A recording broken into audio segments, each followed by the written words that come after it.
Jane Eyre by Charlotte Bronte.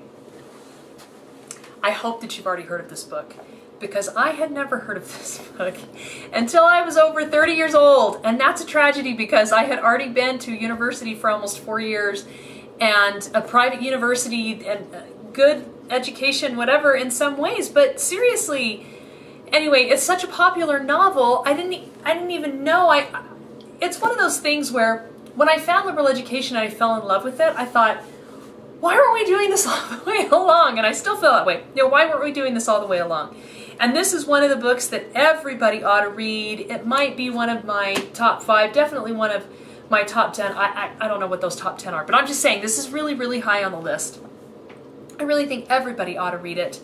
It's absolutely brilliant and beautiful on so many levels, and teaches so many truths and concepts, and the writing is beautiful, and the truth just comes out, and you'll learn so many important things. I've read it so many times now since I've had it, and mine's almost 500 pages, so it's a little longer. You could do it over 2 months if you need to, but I just think you're going to have such a rich experience. So it's the story of, it starts out with her as a young girl. It's Jane Eyre. That's who it's about.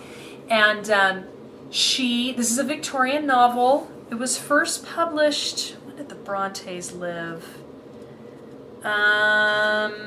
First published in 1847, okay, in English, and it's dedicated to Thackeray, so that's pretty cool. I think the Brontes were big lovers of, I think that Vanity Fair must have already come out, and I know that, anyway, that's kind of talk. Thackeray was really, Thackeray, however you say that, was really popular at the time, and we can do another post on him. But anyway, so she has kind of a tragic story. I may do an author bio on her, I don't know, but learn about Charlotte Bronte and about her sister, Emily Bronte, who wrote Wuthering Heights, and then the poetry that they published, and the story about their brother. And Charlotte Bronte has a tragic story of her own. I won't go into it, but anyway, the story Jane Eyre is it's also a Christian novel, so it's teaching Christian values, but also quotes some scripture. It's not heavy Christian like some other books are. It's just that was the worldview, and so she writes in that worldview. It doesn't talk about, like, I don't remember it talking a lot about Christ needs to save us and that kind of stuff. In that sense, it's kind of like Emerson and the, I can't remember what it's called right now, that whole movement. But anyway, so it's very true to human nature, and she's brilliant at writing characters. The characters are so well fleshed out, and play off of each other, and are like real people that you would know, and make good decisions and stupid decisions. And anyway, so the story starts out with Jane as an orphan, and she lives in her aunt's house. Her uncle brought her in as I think an infant, as a young little girl, to raise her when her parents died, and her aunt never liked her, and her aunt felt competitive between her children and Jane, and she felt like her husband might have loved Jane more, or given her too much attention or whatever, and so she doesn't like Jane for all those reasons. And then while Jane is young, her uncle dies, and so she's just being raised by her aunt, and of course her aunt doesn't like her, and her aunt favors her own children and treats Jane badly. And then she has a cousin, this aunt's son, who's just a huge bully, and actually will sometimes hit her and teases her and beats her up and treats her really badly, and the aunt puts up with it. And the aunt spoils her children like crazy, and it's one of those very, very true to natural consequences, which is, of course, makes a book very worth reading, because you see the lives of these people come about, like you watch them grow up, and you find out what happens to the children that were spoiled. And, you know, of course she ends up being very disappointed in her son, and he turns out to be a loser because he was a loser when he was young. Anyway, so she and this cousin get in a fight. He She finally, for the first time, acts out, and she fights back, and she gets in major trouble for it, and so the aunt decides that she's got to go away to boarding school. And that's how the story begins. And I use this book for a lot of things, excerpts from it especially, because it's got so many brilliant passages and beautiful quotes. If you can see this on the side of my book, can you see all those little green tabs? That's another study skill that I use when I love it. I can go to one of these and I'll have something starred there or something wonderful, and I can know that there's going to be something fabulous on that page. I also have my discussion questions all in the back, you can see there, and I'll post some good discussion questions for you, because I really want you to read this book in your groups and discuss it really badly, because you're going to learn a lot about principles and truth and I don't know. This whole section is some favorite quotes I wrote in the front besides page numbers on quotes. So why is it so great? So Jane grows up, she goes to this boarding school, she has some tragic experiences, she learns to discipline herself, she learns to be a better person, and then she goes to become a nanny to a little French girl in a home. And the story really, it's a romance between her and the caregiver of this little girl.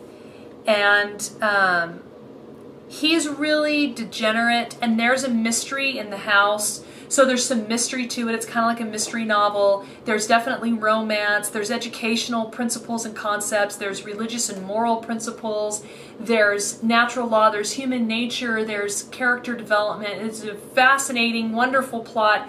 And most of all, I absolutely love it because of the stance that Jane makes. She stands on principle, whatever the cost. I'm going to read you my very favorite quote from this book. And I'm not going to tell you a lot about the plot behind it because I don't want to really ruin it for you. But she goes to be nanny, and it's just her in the house with the housekeeper. And the owner comes, and he's very fascinated by her, Mr. Rochester. And the relationship between them is very fascinating because she's very interested in him and he doesn't know it, and he's very interested in her and she doesn't know it. And so they kind of dance around, and he tries to make her jealous, and he brings this other woman in, and the dialogue between them is fabulous. And he's a lot older than her, and yet she's wiser than him in some ways, and yet she's very innocent, so he's very experienced. And I'll tell you one thing about this before I read this quote. We tried to have this family book group at one point, and I had some family that read this book, and when we went to discuss it, now I have a lot of family, so you could never guess in a million years who this was. I've got 17 siblings, basically, from intermarriages. Besides everybody on my family side, he's got 8 siblings, so you'd never guess in a million years. But some of the people that came said that they didn't like the book because it was about ugly people. Now, I hope that anyone listening to this and watching this is not that shallow. If you go to the certification page, what you're going to see is a quote, because it's a Schweitzer certification, and I absolutely love Albert Schweitzer, and it says, "I therefore stand and work in the world as one who aims at making men and women morally better and less shallow by making them think."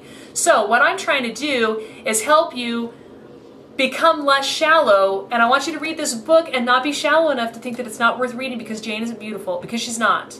And the girl that and Rochester's not very attractive either.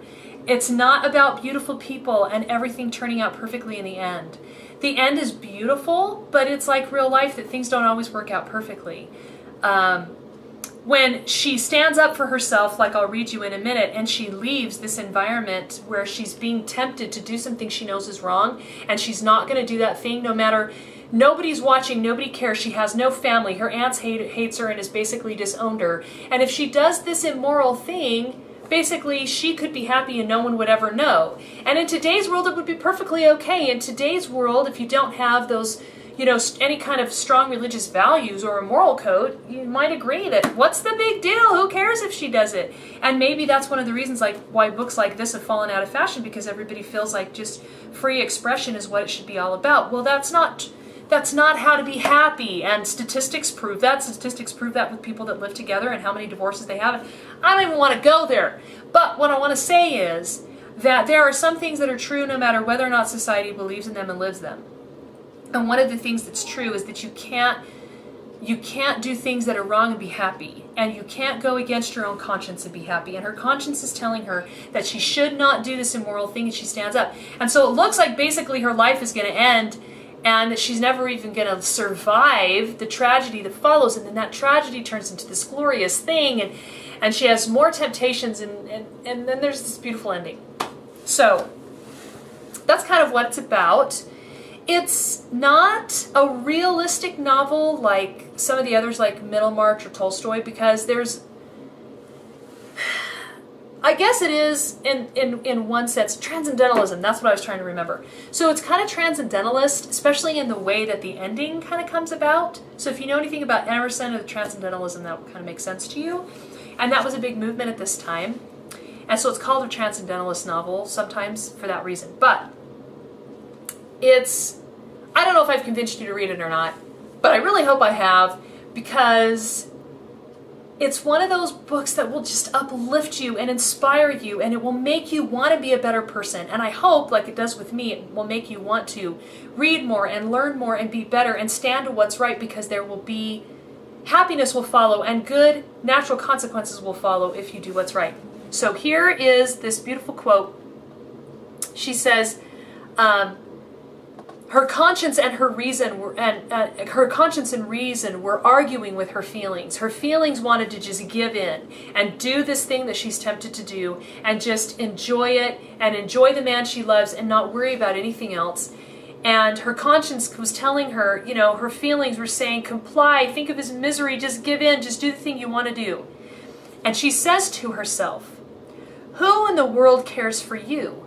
Or who will be injured by what you do? Still indomitable was the reply. This is her conscience speaking back to her. She's trying to rationalize not doing what she knows she should do.